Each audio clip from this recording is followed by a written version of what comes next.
నమస్కారం అండి. నా పేరు నిరంజన్, కళ్యాణదుర్గం నియోజకవర్గం మాది.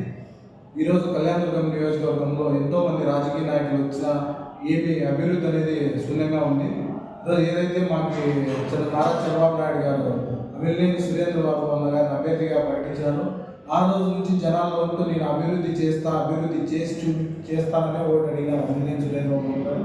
అందుకోసమే మేము అమిలినేని సురేంద్రబాబు అన్న గారికి గత 2 నెలలుగా కష్టపడి సైకిల్ గుర్తుకు ఓటేసి అత్యంత మెజార్టీతో గెలిపిస్తున్నాం సురేంద్రబాబు అని కళ్యాణదుర్గం నియోజకవర్గం నుంచి. అలాగే ఇంతకుముందు ఎప్పుడూ జరగని విధంగా పోలింగ్ జరిగింది. ఆ పోలింగ్ అంతా ఎక్కువ శాతం జరగడానికి మంచి సూచనలు అమిలినేని సురేంద్రబాబు గారు మంచి మెజార్టీతో గెలవబోతున్నారు. కళ్యాణదుర్గం కాన్స్టిట్యూన్సీ నుంచి రాష్ట్రంలో నారా చంద్రబాబు నాయుడు గారు సీఎంగా కాబోతున్నారు. జూన్ 4వ తారీఖున సాయంత్రం సమరాలు జరుపుకోవడానికి